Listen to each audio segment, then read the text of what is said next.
हाय सागवान welcome back my YouTube channel. आज का वीडियो आपको स्वागत। यदि मो चैनल रे नुआ अछि तो चैनल सब्सक्राइब और बेल आइकन प्रेस कर ओके सेट कर देबे। तो सागवान ए बड़ा खांटी वीडियो ब्लॉग मो चैनल आपको देखिए मिले। तो सागवान एटा मो 24 ब्लॉग आज मो और सागवान मिसी ए मार्केट रो पूजा होसी फासो को पूजा होसी। तो फाइनल सागवान मु और मो सांग आसी मार्केट रे पहुंच सरछु। तो सागवान देखंतु कोमलिया भक्त मानकु एंट्री पॉइंट रे स्वागत जणा पई कोमलिया दीप सजा है बहुत ही सुंदर लगुच बहुत ही यूनिक स्टाइल रे एथर पूजा रे रखाई कि भक्त मान एंट्री पॉइंट स्वागत कर।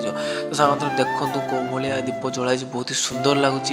तो सांग मैंने प्रत्येक वर्ष किसी ना कि यूनिक जिनस कराऊर ये।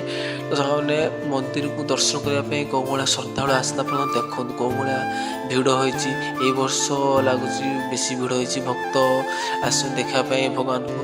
तो देखो छोट छोट पिला बड़ लोक आउ फैमिली लेकिन भी लोक आस मंदिर दर्शन करने। तो आमर फाइनाल जोटी मंदिर अच्छी तो आम ए से जगह आसी पहुँच सारी। तो आप थोड़ा भक्तों भिड़ देखो साग थे केते भक्त आस मंदिर दर्शन करने आप देखो थे चारिआड़ को लोक कौ भाया भिड़ होती भक्त मान मंदिर को दर्शन करते आसते।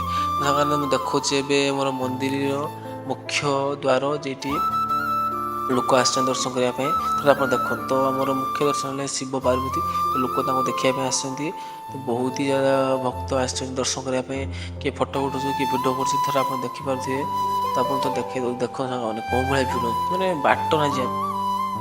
तो सागवान वीडियो लास्ट पर देखते आपको बहुत बहुत धन्यवाद। तो सागवान रिक्वेस्ट करी वीडियो आपको भल लगी तो वीडियो लाइक करें, चैनल सब्सक्राइब करें और वीडियो को शेयर करें।